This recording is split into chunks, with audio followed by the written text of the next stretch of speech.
آیت نمبر 72 فرمایا وَإِذْ قَتَلْتُمْ نَفْسًا فَادَّأْرَأْتُمْ فِيهَا وَاللَّهُ مُخْرِجٌ مَا كُنْتُمْ تَكْتُمُونَ۔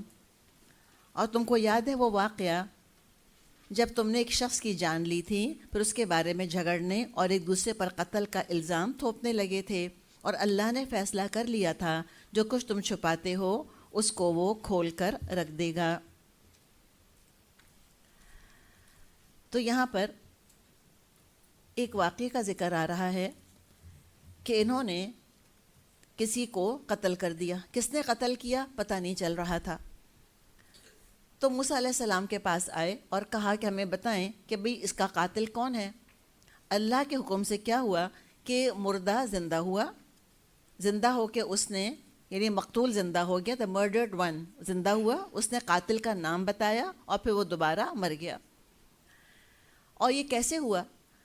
کہا یہ جاتا ہے کہ وہ جو انہوں نے گائے ذبح کی تھی، اس کا جیسے کہ آگے ابھی ہم ذکر پڑھیں گے، اس گائے کا ایک حصہ کہا تھا کہ اس مقتول کو ٹچ کرو، اس کے ٹچ کرنے سے وہ اٹھ کے بیٹھا اور اس نے قاتل کا نام بتایا اور پھر وہ دوبارہ مر گیا۔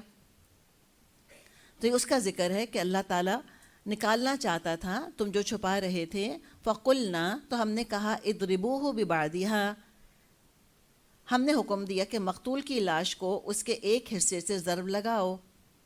کذالک یحیی اللہ الموتیٰ، دیکھو اسی طرح اللہ مردوں کو زندگی بخشتا ہے، وَیُریکم آیاتہ لعلکم تعقلون، اور تم کو اپنی نشانیاں دکھاتا ہے تاکہ تم عقل سے کام لو۔ سورہ بقرہ میں آلموسٹ 5 آیات آتی ہیں جس میں کہ مخلوق کے زندہ ہونے کا ذکر ہے، کہ مرنے کے بعد کوئی مخلوق زندہ ہو گئی۔ یہ بہت بڑی نشانی ہے جو آخرت پر یقین لانا چاہتا ہو۔ ہم تو خالی پڑھ کر الحمدللہ مانتے ہیں نا کہ ہم مرنے کے بعد اٹھیں گے۔ تو یہ بنی اسرائیل کون تھے؟ جنہوں نے اپنی آنکھوں سے ایسے واقعات دیکھے تھے کہ clinically dead, mentally, physically, physiologically dead انسان، لٹرلی مرا ہوا انسان دوبارہ زندہ ہو گیا۔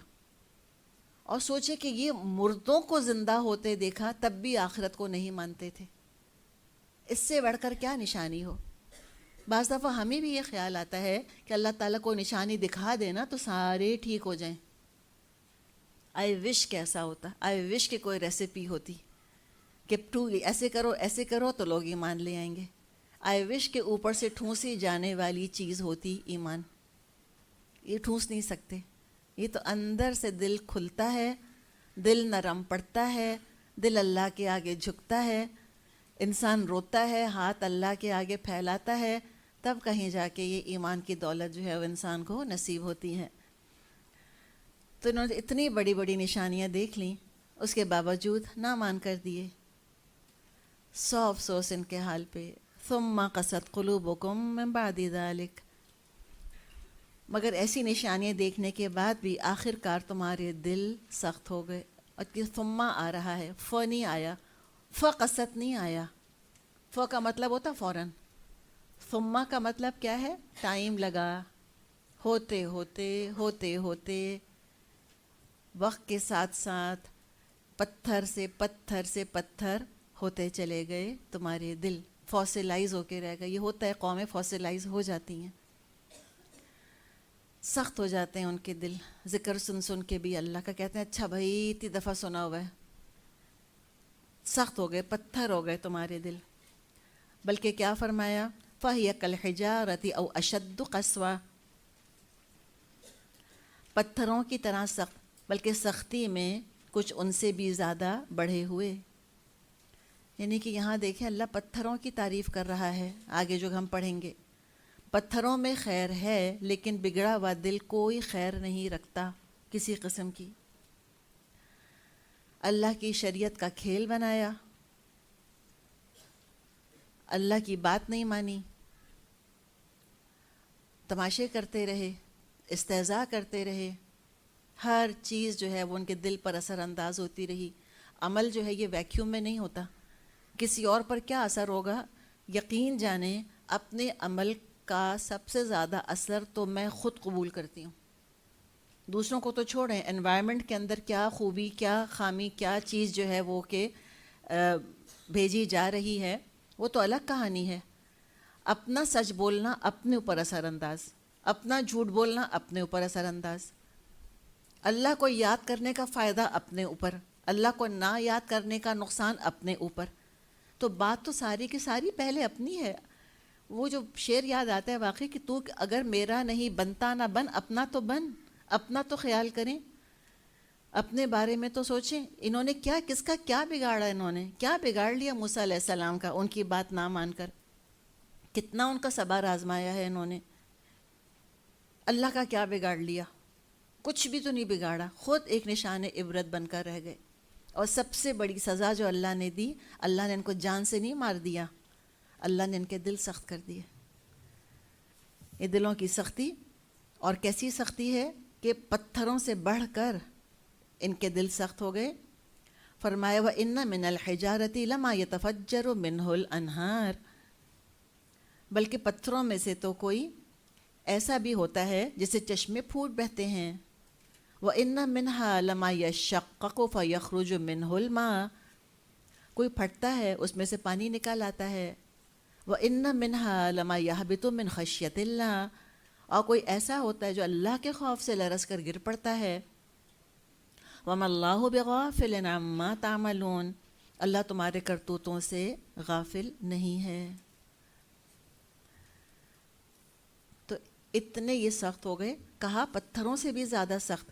اللہ نے پتھروں کی لاج رکھ لی ہے کہ جیسے وہ یہ کہہ رہے ہوں پتھر کہ ہمارے رب ہم سخت ہیں، لیکن اتنے سخت نہیں ہیں جتنے ان نافرمانوں کے دل ہیں۔ تو فرمایا او اشد قسوہ، پتھروں سے بھی زیادہ سخت۔ پتھر کی تعریف ہو رہی ہے، منافق کا دل تعریف کے قابل نہیں ہوتا۔ اور یاد رکھیں یہ کافر کے دل کی بات نہیں ہے، یہ بات ہے منافق کے دل کی، کہ جس کے اندر کبھی نہ کبھی کسی نہ کسی وقت کوئی ایمان کا نور لہرایا تھا، کوئی خیر آیا تھا، لیکن کوئی فائدہ حاصل نہ کر سکا۔ اور پھر کیا فرمایا کہ پتھر تم دیکھو، ان میں سے تو نہریں پھوٹ بہتی ہیں، ایسے بھی پتھر ہوتے ہیں۔ اور یہ خود اپنی آنکھوں سے دیکھ چکے تھے کہ رسول کی لاٹھی کے ٹچ سے پتھر پھٹ گیا تھا، ٹچ کرنے سے رسول کے لاٹھی سے، اور یہ رسول کی صحبت میں رہے اور دل ان کے نہیں نرم ہوئے، ان کے دل نہیں پھٹ رہے تھے، ان کے دل نہیں پگھلے تھے۔ پھر ایک اور کیٹیگری بتائی کہ جو شق ہو جاتے ہیں، ایک تو کچھ جن میں سے نہریں پھوٹ بہتی ہیں، ہم نے بات کی خود دیکھ چکے تھے کہ 12 چشمے پھوٹ بہے تھے ایک ہی پتھر سے، اور کچھ ایسے ہوتے ہیں جو پھٹ جاتے ہیں۔ اب جو پتھر پھٹا اس نے تو اپنے آپ کو دوسرے کے فائدے کے لیے ختم کر دیا نا، خود پھٹ کر دوسروں کو پانی فراہم کر دیتے ہیں۔ انہوں نے پانی پھٹتے دیکھا تھا، پتھر تو پھٹتا ہے، پھر بھی پانی پھٹتا ہے، کبھی کبھی 2 حصوں میں ڈیوائیڈ ہوتا ہے پانی، ہم نے تو کبھی نہیں دیکھا اس طرح سے۔ پانی پھٹ گیا لیکن ان کے دلوں پہ پھر بھی اثر نہ ہوا۔ اور کوئی پتھر ایسے ہوتے ہیں جو اللہ کے خوف سے گر پڑتے ہیں۔ انہوں نے پہاڑ کو اپنے سروں پر کھڑا پایا تھا، اللہ کے خوف نے ان کے دلوں کو اللہ کے آگے نہیں جھکایا۔ تو یہ اللہ تعالیٰ نے تمثیل بہت خوبصورت بیان کی ہے۔ یہ دراصل 3 طرح کے دل ہیں جو بیان کیے جا رہے ہیں۔ دعا کریں اللہ تعالیٰ میرا اور آپ کا دل ان میں سے کسی ایک قسم کا کر دے، کچھ تو فائدہ ہو، کچھ تو دل ایسا ہو جو کہ مجھ کو فائدہ دے۔ تو جیسے یہ 3 طرح کے دل ہیں، ایسے ہی 3 طرح کے درجات ہیں۔ پہلا دل صدیق کا دل، ابو بکر رضی اللہ عنہ، خدیجہ رضی اللہ عنہا۔ کیسا کہ خیر بہت موجود تھا، بس خیر کے ظاہر ہونے کی دیر تھی۔ تو کیا ہوا؟ یتفجر منہ الانہار، پھوٹ بہیں نہریں۔ کیا ہمارے لیے وہ مثال ہیں الحمدللہ، یہ صدیق، خیر ہی خیر جاری رہتا ہے ان سے۔ دوسری مثال کہ یشقق فیخرج منہ الماء، کہ لوگوں کی بھلائی کے لیے اپنے آپ کو قربان کر دیتے ہیں۔ شہید کا درجہ ہے یہ دل شہید کا دل ہے، جیسے کہ حمزہ رضی اللہ عنہ جان کس کے لیے قربان کری؟ اپنی اولاد کے لیے، اپنے مال کے لیے، اپنی کسی ذاتی غرض کے لیے نہیں، اسلام کے لیے۔ ہم تک جو اسلام پہنچا ہے، کتنے شہیدوں کے خون سے رنگین ہے یہ، الحمدللہ، کتنی قربانیاں ہیں اس کے پیچھے۔ اللہ نہ کرے کہ ہم لاپرواہی سے اس کو اٹھائیں، اللہ کرے کہ ہمارے دل اس کو اٹھائیں، ان قربانیوں کو یاد رکھیں، کیسے ہمارے نبی کا خون بہا ہے تو یہ دین ہم تک پہنچا ہے، ہنسی مذاق نہیں ہے۔ اللہ نے فرمایا ہے نا قرآن کے بارے میں، انہ لقول فصل وما ہوا بالہزل، یہ تو فیصلہ کن کلام ہے، مذاق نہیں ہے۔ اور جو تیسرا دل ہے، یہبط من خشیت اللہ والا، یہ ایک صالح انسان کا دل ہے، نیکیاں بھی کرتے ہیں، گناہ بھی کرتے ہیں، پھر گناہوں کا احساس ہوتا ہے، پھر ڈر لگتا ہے، پھر اللہ کے خوف سے اللہ ہی کے آگے سجدے میں گر پڑتے ہیں کہ اللہ تو ہی بچائے، اللہ تو مجھے معاف کر دے۔ تو اللہ تعالیٰ ان میں سے ایک درجہ تو ہم کو عطا فرما دے۔ اور جب مانگنا ہی ہے اور بادشاہ سے مانگنا ہی ہے تو کیا مانگیں گے؟ صدیق کا دل۔ مل سکتا ہے؟ جی بالکل مل سکتا ہے، کیوں نہیں مل سکتا؟ مانگیں تو اپنے آپ کو نہ دیکھیں، دینے والے کو دیکھیں کہ وہ دینے والا کیسا ہے۔ یہ تو ہے مومن۔ اور منافق نہ خیر ہوتا ہے، نہ قربانی دینا چاہتا ہے، نہ اللہ کا خوف جھکاتا ہے، شریعت میں دھوکے بازیاں، ملاوٹیں کرتے کرتے، دین کا کھیل بناتے بناتے دل بڑے سخت ہو جاتے ہیں۔ آپ صلی اللہ علیہ وسلم نے بدقسمتی کی، ریچڈنس کی 4 نشانیاں بتائی ہیں، 4 انڈیکیشنز، جس سے پتہ چلے کہ انسان بد نصیب، بدقسمت، محروم ہے یا نہیں ہے۔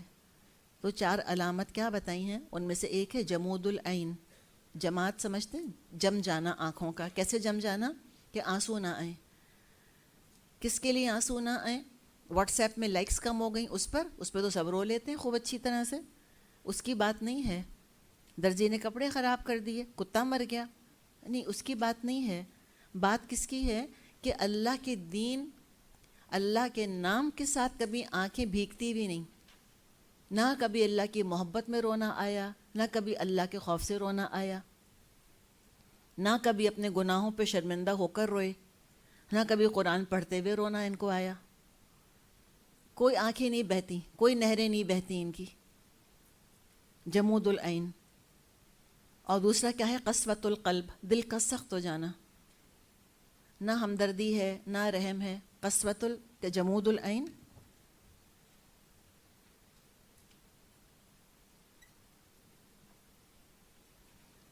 قسوۃ القلب، دل کا سخت ہو جانا، کوئی سمپتھی نہیں، کوئی ایمپتھی نہیں، نہ ہمدردی ہے لوگوں کے لیے، نہ کوئی تقویٰ ہے اس کے اندر۔ اور دل کی سختی کے بھی بہت سے دوسرے اللہ تعالیٰ نے وجوہات بیان کی ہیں۔ بے انتہا ہنسنا، یہ دلوں کو سخت کر دیتا ہے، منع کیا گیا ہے کہ وَإِيَّاكُمْ وَالضَّحِكَ، بہت زیادہ ہنسنے سے بچو، یہ دلوں کو مردہ سخت کر دیتا ہے اور چہرے کا نور چلا جاتا ہے، اس سے بھی دل سخت ہو جاتے ہیں۔ اور جو پتھر دل ہو جاتے ہیں وہ بے جان چیزوں کی محبت کی وجہ سے بھی دل سخت ہو جاتے ہیں۔ ہیرا کیا ہے؟ انسان ہے کہ پتھر ہے؟ پتھر ہی ہے نا، کچھ بھی کر لیں ہے تو پتھر۔ سونا کیا ہے؟ میٹل ہے نا، ٹھیک ہے بہت اعلیٰ درجے کا ہے، لیکن بہرحال ایک دھات ہے، ایک سخت قسم کی دھات ہے وہ۔ گھر کیا ہیں؟ سیمنٹ کے اور پتھروں کے بنے ہوئے ہیں نا، یہ سب بے جان چیزیں ہی تو ہیں۔ نوٹ کیا ہے؟ سکہ کیا ہے؟ کاغذ ہی تو ہے، دھات ہی تو ہے، ٹھیک ہے، یہ ضرورت بھی ہیں یہ چیزیں اور خواہش بھی ہیں۔ ہم سب عورتیں، کوئی نہیں کہہ سکتا مجھ کو سونا اچھا نہیں لگتا یا مجھ کو ہیرا اچھا نہیں لگتا، کوئی نہیں کہہ سکتا ہم میں سے مجھے اپنا گھر جو ہے وہ پسند نہیں ہے، الحمدللہ۔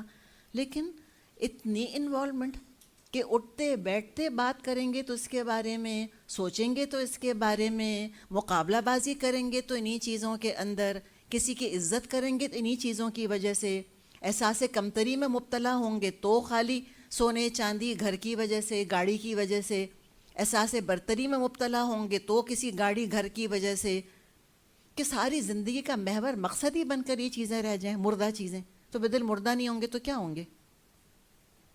تو محبت کس کی ڈالیں دل میں؟ الحی، زندہ کی محبت ڈالیں، لا یموت، جس کو کبھی موت نہیں آنی،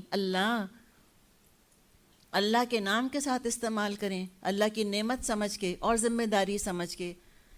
لیکن اگر ان چیزوں کی محبتوں میں الجھ کر رہ گئے تو پھر دل سخت ہوں گے.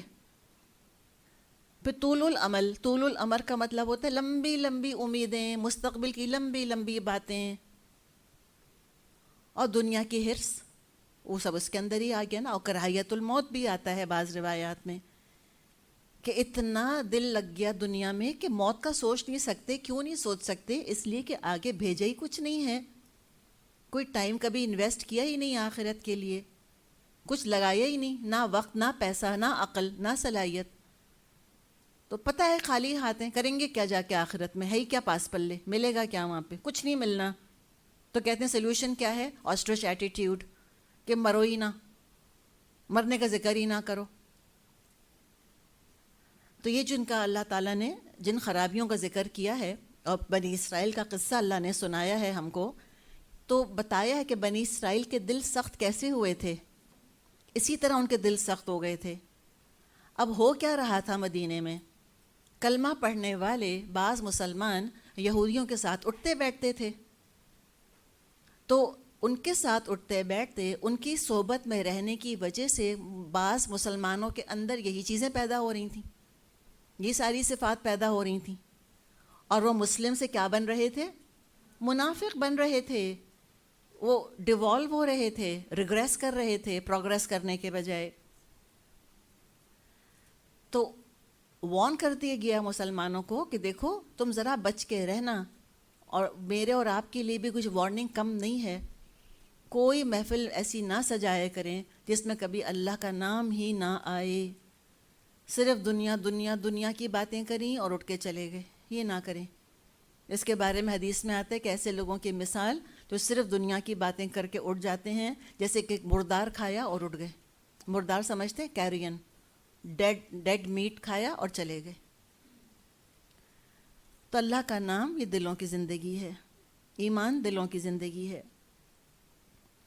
اب جب مسلمان مدینے آئے تھے تو جب مکے سے ہجرت کر کے وہ آئے تو مکے میں تو ان کو پتہ تھا کہ ان کو تو نہ نبی کا پتہ، نہ دین کا پتہ، نہ کتاب کا پتہ. 2500 سال گزر چکے تھے، کوئی نبی نہیں آیا تھا مکے میں.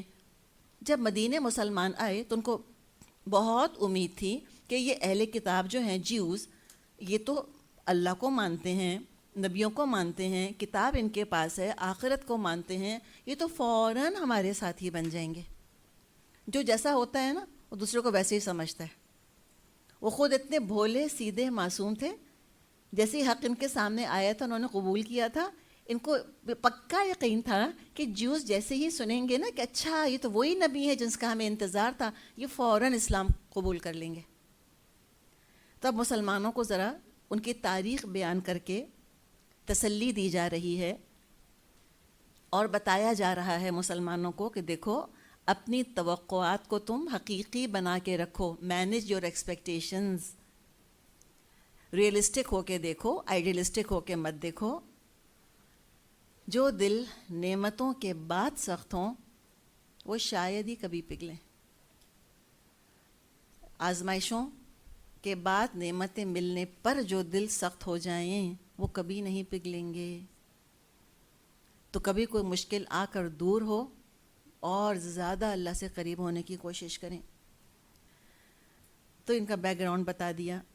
اور اب مسلمانوں سے خطاب کیا جا رہا ہے. افتطمعون، کیا تم طمع رکھتے ہو؟ طمع کا مطلب ہوتا ہے چاہت کے ساتھ کوئی امید رکھنا، بہت خواہش ہو. تو تطمعون میں کس کو خطاب کیا گیا ہے؟ مسلمانوں کو، مومنوں کو. ان یؤمنوا لکم، کہ یہ تمہاری تصدیق کریں گے. یہ کون ہے؟ یہ اہل کتاب جیوز. کہ تم کیا مسلمانوں یہ امید رکھتے ہو کہ یہ تمہاری دعوت پر ایمان لائیں گے؟ وَقَدْ كَانَ فَرِيقٌ مِّنْهُمْ يَسْمَعُونَ كَلَامَ اللَّهِ ثُمَّ يُحَرِّفُونَهُ مِّن بَعْدِ مَا عَقَلُوهُ وَهُمْ يَعْلَمُونَ. زور تو دیکھیں. حالانکہ ان میں سے ایک گروہ کا طریقہ یہ رہا کہ اللہ کا کلام سنا پھر خوب جان بوجھ کر دانستہ اس میں تحریف کر دی. یسمعون سنا، عقلو سمجھا، یعلمون پتہ تھا، نہ عقل کی کمی نہ علم کی کمی، لیکن گائیڈنس کے ساتھ جڑی ہوئی نہیں تھی۔ وہ علم، وہ عقل جو وحی کے ساتھ جڑا ہوا نہ ہو، وہ پھر یہی کرتوت کرتا ہے، یہی تماشے دکھاتا ہے۔ کیا کیا؟ ثم یحرفونہ، اللہ کا کلام سنا، ثم یحرفونہ، پھر تحریف کر دی اس کے اندر، اس کے بعد کہ اس کو سمجھ چکے تھے، اس کے بعد کہ پتہ تھا۔ تو اگر اللہ نے ہمیں عقل دی، اللہ نے علم دیا، تو دعا کیا کریں اللہ تعالیٰ اس کو سیدھے راستے پر لگا، اللہ ہماری عقل کو سلیم بنا، اللہ ہم کو نافع علم عطا کر۔ کتنی دعائیں ہیں آپ صلی اللہ علیہ وسلم نے سکھائی ہیں، اللہم انی اسألک علما نافعا وعملا متقبلا ورزقا طیبا۔ تو نسل در نسل تکبر نے ان کو اس حال تک پہنچا دیا تھا۔ تو آپ سوچیں، کیا مسلمانوں کو یہ بتایا گیا ہے کہ دیکھو جو نسل در نسل تکبر کر چکے ہوں ان کو نرم دل بنانا، نبیوں کے قاتلوں کو رحم دل بنانا، اور شریعت کا کھیل کرنے والوں کو تقوی کا سبق پڑھانا، یہ پتھروں کو نرم کرنے سے زیادہ مشکل کام ہے، ناٹ این ایزی ٹاسک۔ اور یہ تورات میں تحریف یہ عوام تو نہیں کر سکتے تھے، عالموں کا کام تھا۔ الفاظ بدل دیے، مانوی تحریفیں کر دیں، کرپٹ ریلیجس اسکالرس کی بات کی جا رہی ہے، ان کو علماء سو کہتے ہیں، سین واو حمزہ، برے عالم۔ اللہ نے ایک آیت بیچنے سے منع کیا تھا، ان کے علماء نے دنیا کے بدلے پوری تورات بیچ دی۔ آج ساری دنیا میں اصل تورات کا وجود ہی نہیں ہے، ڈز ناٹ ایگزسٹ، ایکسٹنکٹ ہو گئی ہے۔ اور جو عالموں کا نفاق ہوتا ہے نا، وہ عالموں کا نفاق شعوری نفاق ہوتا ہے، ان کو پتہ ہوتا ہے ہم کیا گڑبڑ کر رہے ہیں، کیا حرکتیں ہم کر رہے ہیں۔ تو عقل پہ، علم پہ اللہ کی خوف، اللہ کی محبت کی لگام اگر نہ ہو تو یہی حال ہوتا ہے۔ اللہ تعالیٰ علم دے تقوی کے ساتھ۔ وَإِذَا لَقُوا الَّذِينَ آمَنُوا قَالُوا آمَنَّا، جب ایمان لانے والوں سے ملتے ہیں کہتے ہیں کہ ہم تو ایمان لا چکے، ہو چکا ایمان۔ یہ آمنا بھی بڑا مزے کا ہے ان کا، کیا لگ رہا ہے؟ یہ ماضی کی، یہ تو نہیں کہہ رہے ہیں نا کہ نو منو ہم ایمان لاتے ہیں یا ایمان لا رہے ہیں، یہ تو نہیں کہتے۔ ایسا لگتا ہے کہ جیسے جب بھی مسلمانوں سے ملتے تھے مسلمان ان کو کچھ نہ کچھ درس دیتے ہوں گے۔ آپ پتہ ہے ہم کو تو ایک درس کا چسکا پڑا ہوا ہے، کوئی ہتھیار، کوئی شکار مل تو جائے ذرا ہم کو، ہم کہتے ہیں آؤ تم کو بتائیں وضو کا طریقہ۔ دل چاہتا ہے کہ نہیں دل چاہتا؟ ہو جاتا ہے نا انسان کا یہ معاملہ۔ تو پھر آگے سے جواب کیا ملتا ہے؟ ہم بھی مسلمان ہیں، ہو جاتا ہے نا۔ لوگ یہ کہتے ہیں کہ اچھا اس سے پہلے کہ درس شروع کریں ان کا کہ ہم بھی مسلمان ہیں، ہم ایمان لا چکے، آلریڈی ہم کو آ گیا، پلیز ہمیں اور درس نہیں دینا۔ وَإِذَا خَلَا بَعْضُهُمْ إِلَىٰ بَعْضٍ، اور جب ان میں سے کوئی ایک دوسرے کے پاس تنہائی میں ہوتا ہے، قالوا، ایک دوسرے سے کہتے ہیں، أَتُحَدِّثُونَهُمْ بِمَا فَتَحَ اللَّهُ عَلَيْكُمْ لِيُحَاجُّوكُمْ بِهِ عِندَ رَبِّكُمْ أَفَلَا تَعْقِلُونَ۔ تو جب ایک دوسرے کے ساتھ تنہائی میں ہوتے ہیں تو کہتے ہیں بے وقوف ہو گئے ہو، ان لوگوں کو وہ باتیں بتاتے ہو جو اللہ نے تم پر کھولی ہیں تاکہ تمہارے رب کے پاس تمہارے مقابلے میں حجتیں پیش کریں۔ یعنی جب یہ آتے تھے بنی اسرائیل کے لوگ، یہود کے علماء، اس لیے کہ مسلمانوں سے روابط تو ان کے تھے، ہم نے بنو قینقاع وغیرہ کے بارے، بنو نذیر، بنو قریظہ اور اوس اور خزرج کا دیکھا تھا نا کہ ان کی رشتہ داریاں تھیں، کاروبار تھے، ان کے معاشرتی روابط تھے، آپس میں سوشل ٹائز تھے، ان کے بزنس ٹائز تھے، تو ملنا جلنا تو رہتا تھا۔ اور ظاہر ہے ایک آپ دیکھیں نا، جب آپ صلی اللہ علیہ وسلم مدینے آئے ہوں گے، ہاٹ ٹاپک کیا ہوگا؟ واٹس لیٹسٹ، نیو کیا چیز تھی؟ اسلام۔ ہر شخص وہی بات کرتا تھا، ہر شخص وہی بات کر رہا ہوتا تھا۔ تو یہ بھی جب آتے تھے، آ کے بیٹھتے تھے یہ بنی اسرائیل کے لوگ مسلمانوں کے پاس، تو بعض دفعہ ان کو خوش کرنے کے لیے، ان کا اعتماد جیتنے کے لیے کچھ تورات کی پیشن گوئیاں بتا دیتے تھے کہ ہاں یہاں یہ بھی لکھا ہے، ہماری کتاب میں یہ بھی لکھا ہے۔ تو اس کے بعد ان کے بڑے ان کو ڈانٹتے تھے، اور اللہ سے اتنے دور تھے ان کے اسکالرز کہ سمجھتے نہیں تھے کہ اللہ تو سب کچھ جانتا ہے، تو کہتے تھے کہ تم کیوں بتاتے ہو مسلمانوں کو جو اللہ نے تم پر کھولا ہے؟ اگر تم نے ان کو بتا دیا تو یہ اللہ کے پاس جا کے پھر یہ ہمارے خلاف گواہی پیش کریں گے کہ ان کو پتہ تھا اور یہ ایمان نہیں لائے. تو اللہ کو پتہ تھا کہ نہیں کہ یہ چھپا رہے ہیں چیزیں؟ اللہ کو پتہ تھا. یہ ان کی عقل مندی تو دیکھیں ذرا. عقل مند بنتے ہیں، بیوقوفی کی حد ہے دوسری طرف. تو اللہ سے اتنے دور تھے، لیکن پیپل کانشیس بہت تھے کہ لوگوں کے سامنے اس طرح بیہیو کرو اور یہ کہو اور یہ نہ کہو. کہا کرتے تھے کوئی نشانی جو کتابوں میں موجود ہے وہ کسی اور کو نہیں بتانا. ایسا نہ ہو کہ اللہ کے پاس جا کے گواہی ہمارے خلاف پیش کریں کہ ہم پہچان گئے تھے محمد کو صلی اللہ علیہ وسلم کو، پھر بھی ہم ایمان نہیں لائے. فرمایا اولا یعلمون، کیا یہ جانتے نہیں ان اللہ یعلم ما یسرون وما یعلنون، کہ اللہ تعالیٰ سب کچھ جانتا ہے جو یہ چھپاتے ہیں، جو کچھ کہ یہ ظاہر کرتے ہیں. ومنہم امیون، ان میں سے ایک گروہ امیوں کا ہے. لا یعلمون الکتاب، جو کتاب کا علم نہیں رکھتے. الا امانی، سوائے خوش فہمیوں کے. وانہم الا یظنون، اور وہ محض وہم اور گمان پر چلے جا رہے ہیں. تو اب بنی اسرائیل میں دو کیٹیگریز بیان کی گئیں، علماء ریلیجس اسکالرز اور ماسز، عوام. تو عالم جب دنیا پرست بن جائیں تو عوام کیا بنتے ہیں؟ پھر وہ خواہش پرست بن جاتے ہیں. نہ ان کو سکھایا، نہ ان کو پڑھایا، نہ ان کی ٹریننگ کری. لوگوں کو پتہ ہی کچھ نہیں دین کا کس چیز کا نام ہے. من مانا سماجی رواجی، سنا سنایا دین. ہم خود گواہ ہیں اس بات کے، ہم تک بھی یہی پہنچا تھا. وہ تو اللہ کا کتنا کرم، اللہ کا کتنا احسان کہ اللہ تعالیٰ نے علم سے جوڑ دیا ہم کو. تو فرمایا کہ یہ تو بس اپنی ہی خواہشات کے پیچھے چلتے ہیں کہ اچھا وہ بخشوا دے گا، یہ کروا لے گا، یہ وظیفہ پڑھ لو. جیسے ہمارے ہاں چیزیں موجود ہیں کہ عذاب قبر کو دور کروانے کے لیے زندہ لوگ 2 نفل پڑھ دیں، یا مرنے والے کے ساتھ جو ہے وہ اتنی دفعہ سورہ یاسین پڑھ کے بخشوا کے بھیج دیں، یا سورہ بقرہ پڑھ کے اتنی دفعہ جو ہے مرنے والے کو بخش دیں. تو اگر کسی کو بخشوانا دوسروں کی ذمہ داری ہے تو مجھ کو اور آپ کو تو یہاں بیٹھنے کی کوئی ضرورت نہیں. نہ ہمیں کوئی خاص عمل کرنا ہے، نہ نماز کی ضرورت ہے، نہ روزے کی ضرورت ہے، اس لیے کہ اپنے آپ کو بخشوانا میری رسپانسبلٹی ہے ہی نہیں. تو میرے مرنے کے بعد میری بخشش کا سلسلہ شروع ہوگا. یہی کانسیپٹ ہے نا ہمارے ہاں کہ اپنی زندگی میں اپنی بخشش کی فکر کچھ نہ کرو، بس تم مرو تو میاں سوچتے ہوں گے. پھر دیکھو کیسے قرآن خوانیاں ہوتی ہیں تمہارے لیے، اور پھر دیکھو کیسا ایصال ثواب، کتنی دیگیں چڑھاؤں گا میں تمہارے لیے، تمہارے نام پر. یہ تو تھوڑی سی ایسی بات ہے لیکن یہ حقیقت ہے. ہم سمجھتے کہ میرے مرنے کے بعد اب یہ دوسروں کی ذمہ داری ہوگی، اولاد وغیرہ کی یا جو بھی پیچھے بچ گیا بہن بھائیوں کی، کہ وہ پھر ہم کو بخشوائیں. ہم تو قبر میں جا کے بیٹھ جائیں گے خالی ہاتھ، اور پھر انتظار کریں گے بیٹھ کے کہ اب آ رہے ہیں ثواب کے نہیں آ رہے. اور پتہ چلا کچھ بھی نہیں آ رہا. اب کیا ہوگا؟ نکل سکتے ہیں قبر سے واپس؟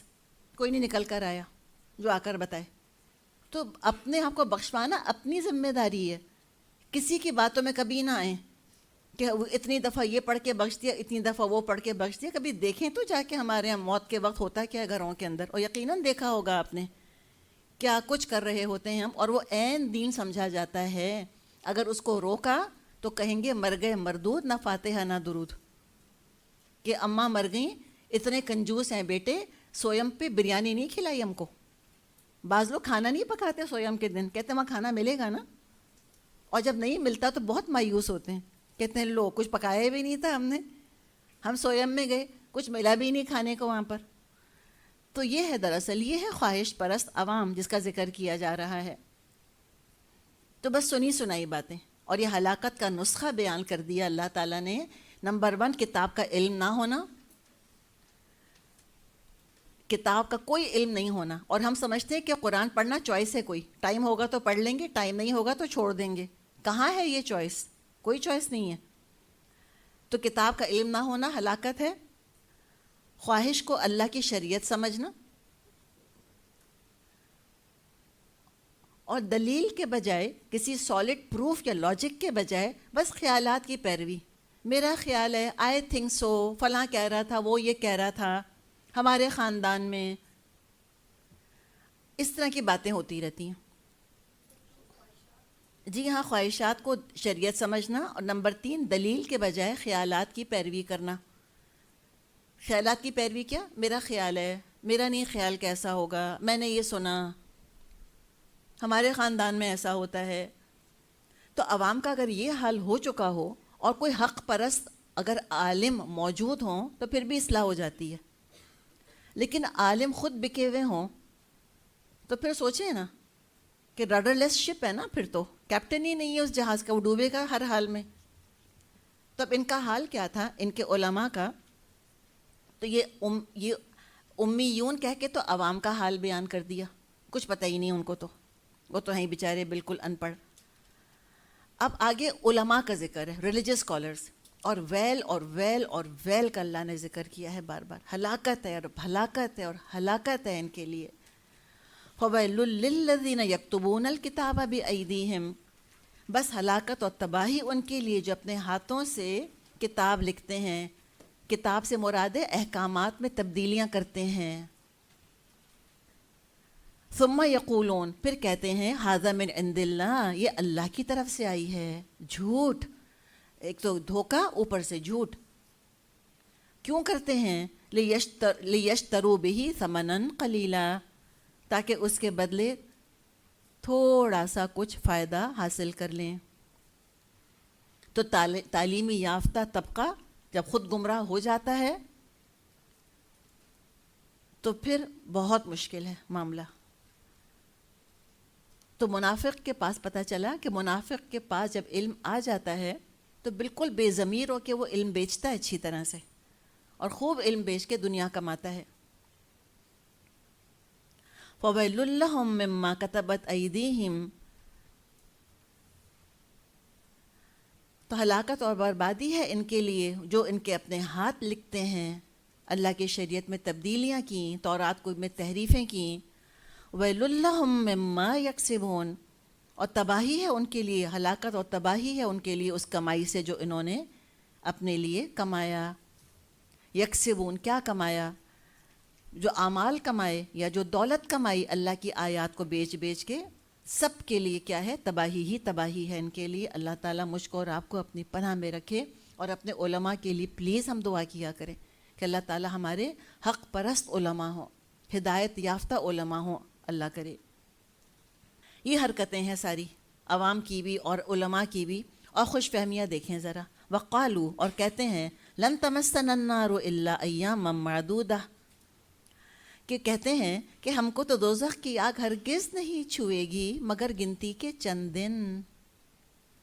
ایک اور تحریف، کہا کہ جو موسیٰ علیہ السلام کو مانتا ہے کہ وہ اللہ کے نبی ہیں، اور جو تورات کے بارے میں کہتا ہے کہ ہاں اللہ کی کتاب ہے، بس جی that's all that is required. ایک نوڈنگ ایکنالجمنٹ کہ اوکے آئی اگری، ٹھیک ہے، ہوں گے اللہ کے رسول، ہوگی اللہ کی کتاب، بس اتنا کہنا کافی ہے، سب جنتی ہیں. عمل کیا یا نہیں کیا، وفاداری کی، غداری کری، دینداری کے پردے میں دکانداری کرتے رہے، کبھی عمل نہیں کیا، کبھی جاننے کی کوشش نہیں کری، پریکٹیکل زندگی سے ٹوٹلی کٹ آف رہا دین. لیکن بس چونکہ جیو ہیں، چونکہ بنی اسرائیلی ہیں، لہٰذا جنت میں جائیں گے. اور کہا کہ بس گنتی کے چند دن ہم کو چھوئے گی، زیادہ نہیں. اور یہ دیکھیں کہ استغفار نہیں کر رہے گناہوں پر. اچھا کچھ نہ کچھ تو اندازہ ہے، یہ چکر بازیاں ہم نے کی ہیں تو دوزخ میں تو جائیں گے. ویسے تکبر دیکھیں، استغفار نہیں کر رہے، کہہ رہے ہیں ٹھیک ہے تھوڑے دن کو چلے جائیں گے. اور یہی جملہ ہم بعض دفعہ خود اپنے معاشرے میں سنتے ہیں کہ ہاں ٹھیک ہے چلے جائیں گے جہنم میں تھوڑی دیر کے لیے. اگر پتہ ہوتا، صحیح علم ہوتا کہ جہنم کیسی ہے، کبھی کہہ نہیں سکتے تھے. فرمائے قل اتخذتم عند اللہ عہدا، کیا تم نے اللہ سے کوئی عہد لے لیا ہے؟ فلن یخلف اللہ عہدہ، کہ اللہ اپنے عہد کی خلاف ورزی کبھی نہیں کرے گا. ام تقولون علی اللہ ما لا تعلمون، کیا تم اللہ پر ایسی باتیں جڑتے ہو جس کا تم کو پتہ نہیں. مراد ہے تم جھوٹے وعدے اللہ کے سر لگاتے ہو، اللہ سے وابستہ کرتے ہو جھوٹے وعدے. یہ کہا کرتے تھے کہ بہت سے بہت ہم کو عذاب اگر ہوگا تو بس 7 دن کا عذاب ہوگا، اس سے زیادہ نہیں ہوگا۔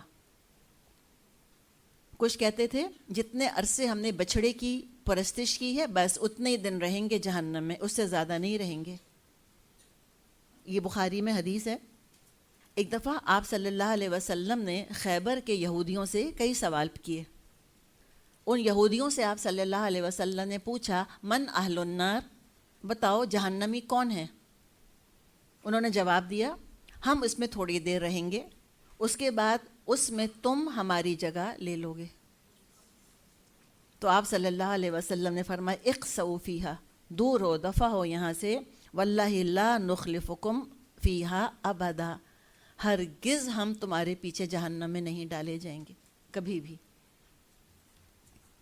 اتنے کرتوت کر کے اور خوش فہمی کیا تھی ان کو اپنے بارے میں کہ ہم جنتی ہیں، اللہ نے اس کو دور کیا، فرمایا بلا کیوں نہیں جاؤ گے جہنم میں۔